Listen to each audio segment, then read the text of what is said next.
Kalau Anda anggap 100 juta itu luar biasa, ada kata-kata di sini luar biasa. Yang sering terjadi itu namanya biasa.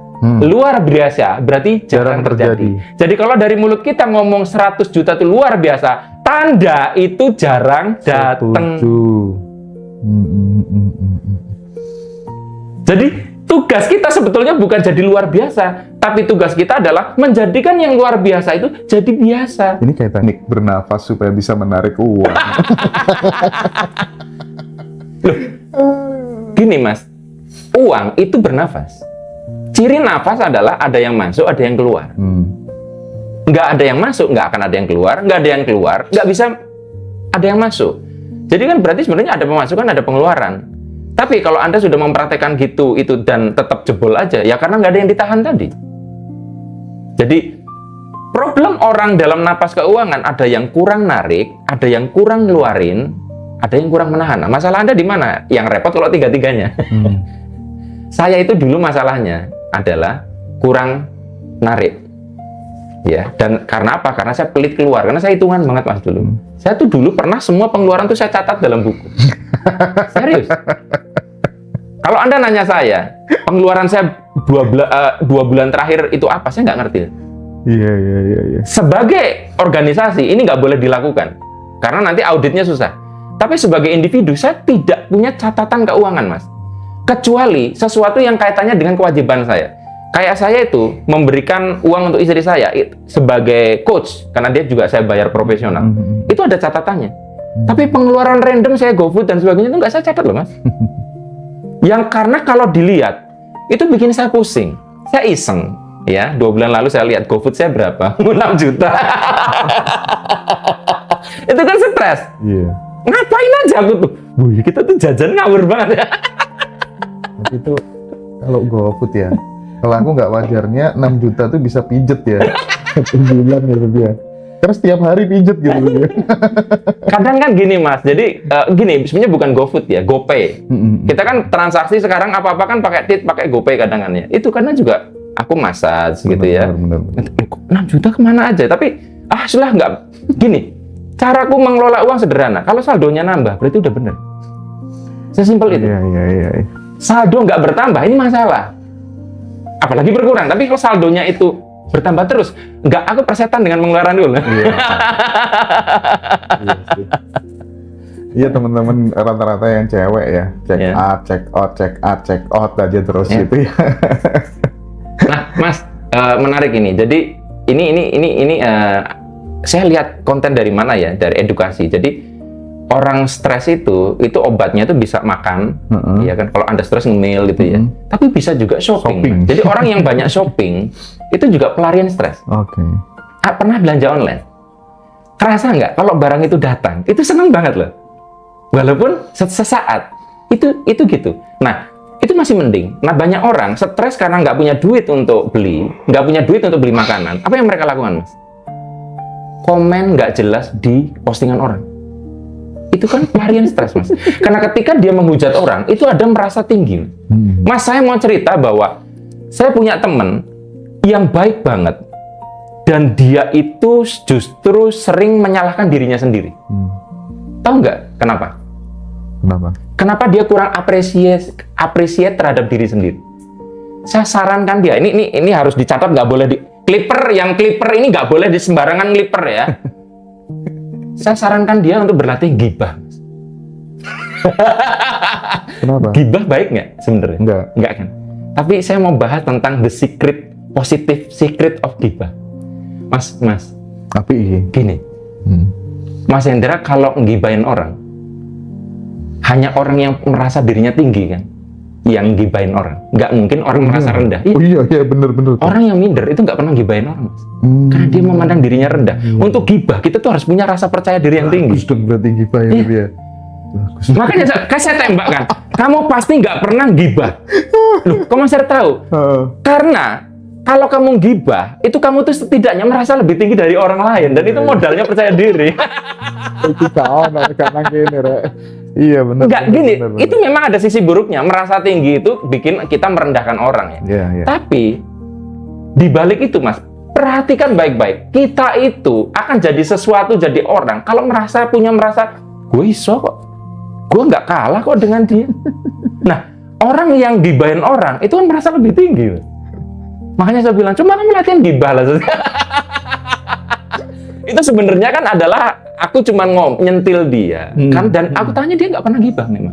Dan tahu nggak yang dia gibahin apa? Kalaupun ada, dirinya sendiri. Jadi orang yang gibahinnya terus diri sendiri itu artinya menjadikan diri sendiri sebagai sarana kritik. Nih, ayo tabel force power ya, force. Ini setelah nggak bahas sandwich generation, aku pikiranku padang mas ya. Fresh. Nih, paling bawah kan masih ingat ya Mas Indra ya, shame, rasa malu, dan rasa bersalah. Paling atas di sini adalah sombong di tabel force ya. Nah, berarti kan sebenarnya kalau kita lihat sama-sama di energi bawah force, sombong itu kan energinya lebih tinggi dibandingkan ini dong. Dibanding rasa bersalah dan rasa malu. Nah, Mas Habib, kalau Anda sering mengkritisi diri sendiri, Anda akan jadi sombong atau Anda akan justru merasa salah terus? Merasa salah. Mengkritisi diri sendiri. Merasa salah toh? Jadi orang yang selalu mengevaluasi diri sendiri, aku kata kurang, ini itu di sini. Nah sekarang kalau orang mengkritisi orang lain terus, di sini kan? Iya. Nah kabar buruknya adalah orang yang terlalu sering evaluasi diri itu energinya lebih rendah dibanding orang gibah. Iya. Serius? Kalau Anda minder, Anda tidak punya energi untuk gibah. Oh, Anda selalu merasa di bawahnya orang lain kok. Makanya aku terus mikir, oh, the positive side of gibah itu Mas. Sleeper ya teman-teman ya. Tapi maksudnya ya jangan sampai sih jadiin gibah sebagai sarana ya untuk menaikkan energi. Cuman maksud saya adalah ternyata gibah tuh nggak seburuk itu. Iya. Saya baru sadar loh Mas sekitar 2 minggu lalu bahwa ternyata ada sisi baik dari gibah. Iya, setidaknya orang pede ya yang gibah. The power of gibah. Indikator kalau misalnya hidup kita itu progresnya itu udah bagus, itu tuh apa kira-kira Mas? Gini ya. Jadi kan di sini kita bicara tentang peningkatan kan. Nah, kalau peningkatan berarti kan ada 2 kata kunci di sini. Pertama adalah adanya target. Ya. Dan kedua adanya perbandingan. Nah, misalkan ya bulan ini saya pengen omset 100 juta. Oke, tercapai nih. Lalu bulan depannya 100 juta juga. Ini ada peningkatan nggak? Enggak dong. Enggak. Karena apa? Karena dibandingkan dengan bulan sebelumnya sama aja. Nah, kalau di bulan ketiga ini jadi 200 juta, berarti ada peningkatan. Kenapa? Dibandingkan dengan sebelumnya. Nah, jadi peningkatan kita tahu ada progres atau tidak, ada perbaikan atau tidak, itu kata kuncinya 2. Kita punya target, dan kedua ada perbandingan. Nah ini Mas yang jadi repot, orang yang sudah terlalu larut dalam meditasi, udah tidak lagi punya keinginan, tidak punya lagi target, dia tuh tidak tahu dirinya progres atau tidak. Aku tidak menyalahkan ya, tapi ketika dia ditanya, apakah ada peningkatan dalam hidupmu? Nggak tahu, karena dia juga tidak tahu kemarin targetnya apa, ya, perbandingan nggak tahu. Tapi kan bagaimanapun juga itu preferensi orang. Ada orang yang nyaman hidupnya kayak gitu kan ya. Iya. Nah yang repot adalah ada orang yang meditasi juga enggak, tapi nggak pernah juga menciptakan target dan tidak punya perbandingan. Jadi ini sok-sokan aroma meditasi, padahal sebetulnya ini blank iki wong iki. Ya mungkin karena sandwich generation tadi itu kan. Nah, kita tuh hanya bisa tahu apakah kita meningkat atau tidak kalau kita tuh punya 2 hal ini. Nah, perbandingan ini bisa dengan diri sendiri, bisa dengan orang lain. Wah, aku udah maju nih. Ya, tapi divisi sebelah omsetnya lebih naik loh. Bisa juga komparasinya dengan orang di luar kita. Cuman kalau kita dengan orang lain komparasinya kadang nanti kita terlalu terlalu kompleks ya. Karena orang lain kan nggak sama dengan kita. Tapi kalau dengan diri kita sendiri, saldoku kemarin segini, sekarang segini, kan bisa diukur itu. Nah, jadi maksud saya adalah ada yang nanya ke saya, Mas Arif ya, gimana caranya supaya hidup saya meningkat gitu. Terus saya tanya, Anda punya mungkin bulan ini mau mencapai apa gitu? Nggak ada. Ya aku juga nggak tahu Anda gimana cara meningkatkannya dong. Wong Anda juga tidak tahu Anda meningkat atau tidak. Sama seperti gini, saya ingin menurunkan berat badan.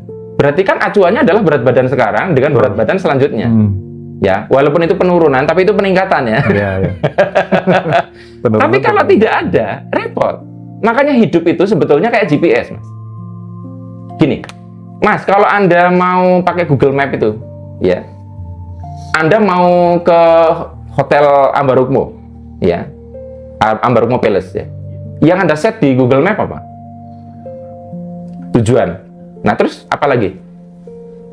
Posisi kita sekarang di mana? Karena kalau tidak kita masukkan posisi kita di mana, ya nggak jalan juga itu map, directionnya. Jadi kita harus tahu kita di mana dan tujuannya kemana. Nah, 2 titik itu berarti kan tetap di situ map pun peta itu membutuhkan perbandingan antara titik ini dengan titik ini. Tanpa adanya 2 titik, maka kita tidak bisa mengukurnya.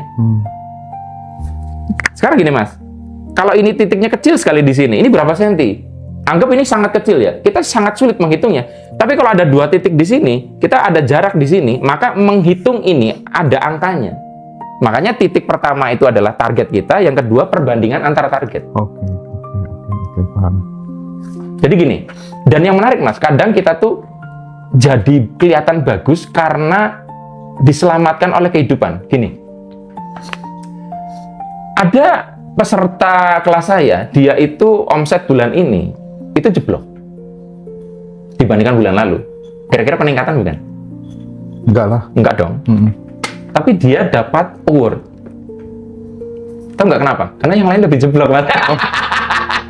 Jadi kadang semesta itu membuat kita meningkat bukan dengan membuat kita lebih tinggi, tapi membuat yang lain lebih bawah.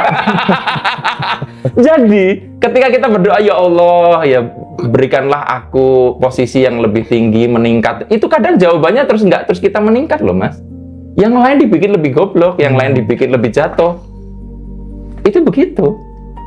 Tidak harus kitanya jadi better, tapi yang lain jadi lebih worse aja gitu loh. Nah, kalau Mas Habib ya, kira-kira dari 10 tahun lalu secara mental kepribadian Anda merasa peningkatannya berapa persen? 50%, banyak kan? Nah, karena Anda bisa mengingat 10 tahun lalu itu di titik seperti apa. Kalau misalkan tidak ada ukuran di situ, Anda nggak bisa tahu angka 50% itu. Gitu. Kalau saldo lebih gampang, yang susah itu kan mengukur kemajuan personality, kemajuan misalnya gini, Hendra antara tahun lalu dengan sekarang derajat ikhlasnya tuh naik berapa persen, itu susah banget ngukurnya karena kita sendiri lupa juga dulu itu di tingkatan mana kita berada, lalu diukurnya berapa, itu susah. Nah sekarang masalahnya begini, kalau apa tuh namanya, misal kita udah kerja keras bahkan tidak kenal yang namanya weekend, ya. Kalau orang lain misalnya kerja 8 jam, kita udah nggak ada apa tuh namanya jam ideal itu kadang bisa 10, 12 dan lain sebagainya gitu. Akhirnya kan kita punya tabungan dan investasi yang banyak. Segala lini bahkan udah masuk semuanya. Bahkan tidur aja 1 bulan nggak ngapa-ngapain bisa dapat 200 sampai 250 juta. Misalnya udah di level itu. Nah, biasanya orang yang sudah level kemakmurannya high level begitu, dia selalu ngasih saran. Nah, jangan merasa mentok ya, karena kalau kamu udah merasa mentok, biasanya mesti turun. Nah, kadang kalimat hiburannya adalah ini baru mulai gitu. Nah, Mas Arief, kalau misalnya dihadapkan dengan kasus kayak gitu, ya sementara orang yang bersangkutan itu kan juga khawatir. Dia merasa mentok, khawatir jatuh juga gitu. Gimana? Menurut Mas Arief gimana? Berarti gini, merasa mentok atau memang dia udah nggak ada keinginan lagi, Mas? Gini, kalau ada orang sudah mendapatkan 100 miliar, lalu dia udah nyaman dengan itu dan memang tidak ada ingin lagi, kita bisa bilang mentok nggak? Karena memang dia inginnya di situ. Mentok lah. dia mentok atau memang memutuskan untuk memutuskan. Iya. Oke. Berarti kan definisi mentok. Jadi aku mencoba menyamakan definisi dengan Mas Indra. Iya. Tapi orang di luar bisa merasa bahwa dia itu mentok.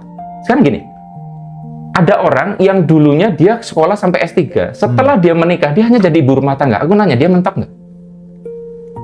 Untuk orang yang takarannya itu karir, dia mentok. Tapi bagaimana kalau dia cita-citanya memang ingin jadi ibu rumah tangga? Nangkep nggak? Nah, jadi kan gini Mas Indra menurutku. Pertama, ada orang yang memang dia itu inginnya di situ dan tidak punya keinginan yang lebih dari itu. Jadi kalau boleh dibilang ya dia dengan ikhlas mementokkan dirinya. Iya. Dia bukan terpojok tapi memang mojok. Nah, tapi ada orang yang dia tuh pengen lebih tinggi dari yang sekarang tapi nggak bisa. Lah itu definisi mentok menurut saya. Tapi mungkin ini relate juga saat kemudian kapan hari kita diskusi tentang ketika sudah merasa di puncak itu tadi. Hah? Nah itu. Makanya orang yang tadi Mas, orang yang apa ya, yang sudah merasa ini aku tuh sudah nyaman dengan posisi ini, itu kadang lama-lama dia tuh akan terusik juga sih Mas, kadang tuh. Jadi contohnya gini ya, waktu orang single itu pengen menikah, dia merasa bahwa nikah adalah level yang lebih tinggi dibandingkan single. Ya. Enak ya, ada yang nyiapin, ada yang nemenin gitu kan. Tapi ada beberapa kasus yang mungkin dia tidak begitu nyaman dengan pernikahannya. Setelah nikah dia tuh melihat bujangan wah kok enak ya tadi bujangan ya, keluar-keluar nggak perlu main PS, nggak perlu diatur-atur, nggak ada dibatasin. Dia yang tadinya merasa titik itu adalah titik yang di belakang, itu jadi titik di depan loh Mas. Nah, jadi kadang begitu. Jadi orang itu kadang akhirnya juga tidak konsisten. Titik yang dia sebut lebih meningkat itu yang mana? Nah, cuman tadi kalau Mas kita bicara tentang kemarin itu, kalau sudah di puncak ya, kemudian tidak ada opsi selain turun gitu kan ya. Nah, solusinya pada waktu kita di video itu kan adalah kalau bisa, satu, kita nggak usah buru-buru sampai puncak. Ya. Diperlambat. Diperlambat. Ya. Kedua, bikin puncak yang baru. Bikin puncak baru. Ya. Bikin puncak baru. Ini satunya kok aku lupa ya Mas ya. Ya pokoknya itu ya. Nah, jadi kalau saya Mas, itu memilih untuk tidak buru-buru sampai puncak kan. Kelas lagi rame-ramenya tak tutup gitu loh. Itu supaya saya nggak cepet habis jatah populernya gitu loh. Kenapa ada orang populer terus habis itu habis Mas? Biasanya dieksploitasi. Oh iya. Coba yang viral terus diundang TV sana sini habis itu basi. Kan? Banyak. Karena di situ juga berlaku hukum Gosen. Hukum kejenuhan. Jadi makanya aku kalau bisa itu jangan sampai dipentokin sampai jenuh. Karena kalau udah jenuh akhirnya reboundnya susah. Nah, ada orang Mas, ya, dia di puncak terus akhirnya turun karena dia tuh jenuh di sini juga. Mas, orang kalau di puncak gunung terus ternyata di sana ada kenikmatan yang dia tidak punya alasan turun, itu kayaknya masih di sana juga sih. Nah, kenapa dia turun? Bosen Mas di sana. Bosen, bener. Nah, bosen ini opsinya cuma turun atau dia ingin naik lagi. Tapi kalau udah di puncak gunung kan nggak ada lagi yang mau dipanjat. Kecuali bikin gunung baru. Kecuali kalau dia punya pesawat di sini lalu dia terbang. Jadi yang menarik Mas ya, kalau menurut saya adalah, jadi masalah orang-orang yang duitnya udah banyak, itu biasanya justru masalahnya bukan uang. Percaya sama saya ya, orang kalau duitnya tambah banyak, itu akhirnya lebih susah dibahagiakan dengan uang. Serius, waktu kita itu duitnya sedikit Mas, itu lebih mudah dibahagiakan dengan uang. Tapi kalau duit kita udah banyak, untuk bikin kita bahagia tuh nggak cukup dengan uang. Bukan berarti terus nggak butuh uang ya Mas ya. Kita tuh butuh yang lebih dari itu. Iya. Makanya aneh-aneh ya. Nah itu. Jadi tidak cukup hanya kita tuh dapat sesuatu yang material, tapi jadi yang non material. Makanya rata-rata orang kalau sudah duitnya banyak, itu larinya itu biasanya juga bisa ke spiritualitas sih Mas. Mencari peace tadi ya. Iya. Kedamaian, ketenangan. Iya. Memang ada sesuatu yang nggak bisa diukur dengan uang. Dan kadang memang kenakalan-kenakalan itu ada yang delay Mas. Jadi gini. Delay gimana? Iya. Karena temanku tuh gini, ya dia tuh ngerasa alim Mas ya. Alim, saya nggak mau menjudge orang tapi dicerita dia ngerasa alim gitu loh. Setelah dia punya duit 100 juta, itu baru kepikir kawin lagi. Padahal nggak ada itu tadinya di kepala dia tuh. Iya. Saya bilang, loh, nggak masalah, kawin lagi boleh kok. Sampai 4 saya bilang gitu. Dan aku nggak menghakimi Mas orang poligami. Boleh kok. Ya tapi kok tadinya nggak ada. Kenapa jadi ada? Nah, nanti bisa jadi kalau dia duitnya 1 M, itu bisa jadi dia pengen punya istri 80. Ya nggak tahu juga. Nah, artinya sebetulnya, seiring dengan kita juga naik, ini kadang ada hal-hal yang hidden sebelumnya. Jadi makanya saya bilang, kita itu kalau ingin bersih-bersih diri, justru caranya adalah dengan memperbanyak punya uang. Karena yang tadi, orang kalau duitnya belum banyak, kelihatannya alim, Mas. Orang kalau duitnya belum banyak, mungkin nggak pilih-pilih teman. Tapi kalau duitnya udah banyak, apakah dia masih begitu? Makanya saya pikir, cara kita untuk berwudu, bukan hanya pakai air, tapi pakai duit, Mas. Untuk bersih-bersih diri kita, itu kita duitnya sebanyak mungkin. Karena akhirnya kita tahu, aku dulu nggak sombong, kenapa aku jadi sombong banget ya setelah duitnya 100 miliar gitu. Tapi memang pelajaran seperti ini paling cocok untuk kemudian ditransformasikan ke anak-anak yang masih muda gitu. Ketika atensinya fokus ke finansial, fokus ke ekonomi gitu. Karena bagaimanapun juga pendidikan dan kesehatan itu kan bisa dibeli. Ya, maksudnya kita butuh apa-apa gitu kan kalau ada uangnya udah cukup gitu kan. Tapi memang tidak kita pungkiri ada orang-orang yang memang sudah bosan dalam tanda kutip dengan keberlimpahan itu ternyata juga ada. Ada, Mas, ada. Tapi kadang itu yang nyebelin adalah terhirup virusnya. Itu aku anggap virus ya, dan bukan virus sih, bakteri. Kalau bakteri kan ada yang baik, ada yang jahat. Itu anggap bakteri. Kalau itu terhirup atau menghinggapi orang yang belum berada di situ, itu bahaya sih. Bener banget. Jadi ada orang yang dia tuh sudah sedemikian banyak materi, akhirnya dia menganggap uang bukan segalanya gitu. Tapi kalimat itu diucapkan oleh orang yang namanya yang posisinya sandwich generation. Itu menurut saya itu sudah salah tempat itu. Dan kadang orang tuh beda-beda sih, Mas, sehingga kita juga harus pendekatannya nggak sama. Contoh gini, Mas Habib pernah baca nggak komen waktu itu aku pas lagi diwawancara gini, terus aku dilalah lucu, lalu ketawa semua. Ada Mas siapa? Satunya tuh? Mas Tahib. Iya, Mas Tahib ya. Ada Mas Tahib sama Mas Hendra tuh ketawa. Ketawa gitu loh. Tahu nggak komennya di situ? Apa? Ini gimana sih? Yang mau wawancara kok tidak menghargai pembicara? Malah cengengesan, ketawa-ketawa, tidak menghormati. Loh, aku malah seneng kok. Maksudnya dalam POV dia, Mas Hendra ketawa, itu salah. Padahal aku sendiri sebagai orang yang lagi ngomong, kalian ketawa itu seneng. Oh, berarti aku berhasil nih message-nya untuk nyampe ke situ. Orang itu kadang udah ruwet dengan urusannya sendiri, makanya. Jadi bahkan yang harusnya lucu aja salah menurut dia. Nah, itu sama. Jadi kadang dia tuh harusnya tahu bahwa saat ini tuh belum saatnya dia tuh begitu. Tapi karena dia udah menghirup bakteri itu terlalu cepat, akhirnya tuh jadi masalah. Kan sering kadang, Mas, orang jadi rujukannya itu Nabi Muhammad sederhana kok. Ingat loh, dia tuh waktu melamar Khadijah itu berapa mahar itu untanya itu. Kalau di total mungkin sekitar 1 M itu. Setelah itu baru dia memutuskan untuk menghibahkan hartanya untuk perjuangan. Dia tuh dengan pilihan sadar untuk hidup seperti itu, bukan karena dia nggak mampu. Nah, banyak orang itu meneladani di situnya. Mas, kalau situasi Anda sandwich generation, Anda kudu gimana kayak tadi? Bibip. Kerasa nggak ngeblank Anda harus gimana? Nah, itu. Iya. Kita kebalik lagi, kalau dibalikin ke situ lagi. Karena gini, Mas, kenapa aku ngomong, walaupun aku tahu bahwa bahasan ini nggak bisa ada solusi paling cerahnya. Banyak orang yang merasa tidak berkembang, udah nonton video saya dan sebagainya, itu situasinya pasti kayak gitu. Makanya kalau bisa Mas Hendra jangan sampai anak-anak ke bawah ini ibaratnya tuh sandwich generation. Saya sangat serius melakukan kaderisasi berkelanjutan di Ngaji Rasul ini, dan saya berani dengan bahasa PD-nya gitu ya, asal dia mau nurut sama saya gitu ya teman-teman akan bisa memutus. Nah, sekarang gini, keluarga. Kalau misalkan ada yang sandwich generation, kemudian dilalah dia itu punya orang yang mau mengedukasi dia, memberi jalan, itu mungkin ada solusi, Mas. Tapi kalau untuk orang yang kerjanya kantoran, itu yang saya bilang mentok. Ya, benar. Terus saya bilang, ya udah nggak usah kerja kantoran, di luar aja sehingga potensimu lebih banyak. Ya aku nggak bisa juga, dia nanti bulan depan makan apa ya? kompleks sih Mas memang. Ya karena aku juga pernah ngebantu orang yang situasinya sandwich generation, aku pinjemin duit, udahlah dipakai aja. Ya akhirnya balik lagi, butuh lagi.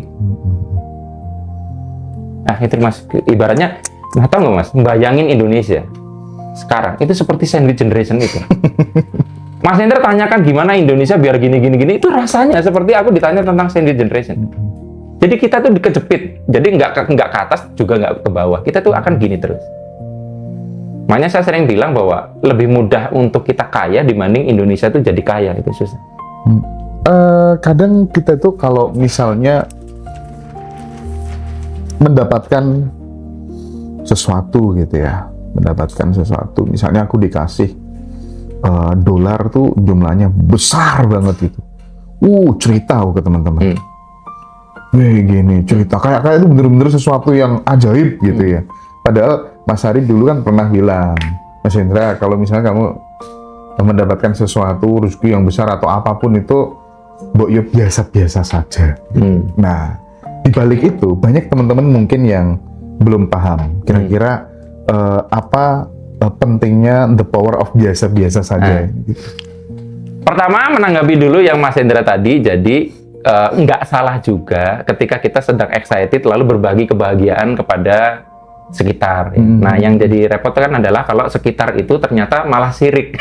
Bener tuh. Ada evil eye, asem kalah Bro Hendra gitu loh. Dan itu malah jadi, kalau kita nggak bisa ngimbangin energi negatif dari orang yang memandang kita itu, evil eye itu, ya jadi akhirnya akan bisa ganjalan buat energi termasuk kita. Story-story medsos itu juga berpengaruh loh. Mas Ari pernah bilang kayak gitu dulu. Jadi ya. Itulah makanya kesadaran kita tuh juga harus tepat sih Mas. Sebenarnya gini, kalaupun kita apes karena pandangan mata orang, itu juga karena pada waktu kita cerita bukan dalam rangka excited, tapi ada arogansi di situ. Tapi kalau kita, wow, itu nggak apa-apa. Orang kan ya namanya seneng. Contohnya gini Mas, kalau kita lihat dalam permainan sepak bola, ini nanti saya bahas ya yang the power of biasa aja. Habis ngegolin, apa yang dilakukan oleh pemain? Pasti selebrasi. Selebrasi lah. Itu kalau jenengan di posisi kipernya yang kegolan, jengkel nggak lihat? Itu loro hati Pak. Tenan itu, dia begitu bahagianya. Tapi itu nggak, bahwa itu yang harus dilakukan. Tahu nggak kenapa Mas? Kenapa? Kalau si penendang bola tadi energinya meluap-luap tidak dilepaskan, itu nanti mempengaruhi fokus dia bertanding.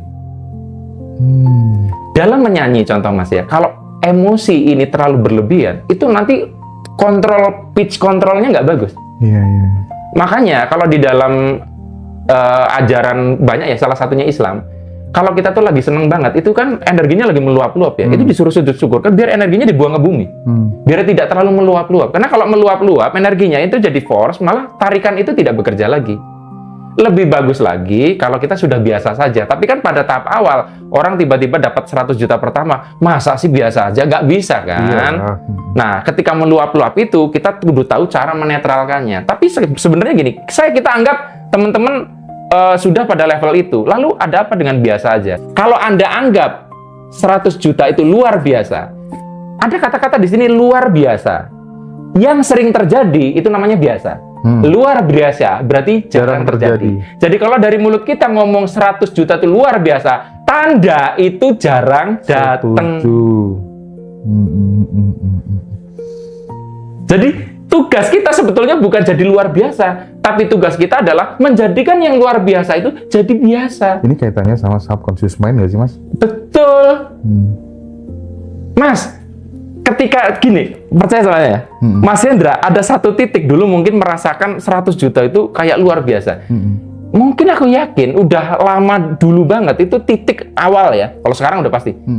Jadi ngomong 100 juta tuh datar, nggak meluap-luap emosinya. Dan itu justru membuat kita tuh menarik itu tuh gampang segitu. Aku tuh denger mentor aja ngomong, kalau kamu menganggap bahwa 50 juta itu sesuatu yang luar biasa, ya kamu ngedapetinnya. Nggak bakal dapet, karena itu jarang luar biasa itu. Nah, yang perlu dilakukan oleh kita adalah mirip yang perlu dilakukan oleh Son Goku.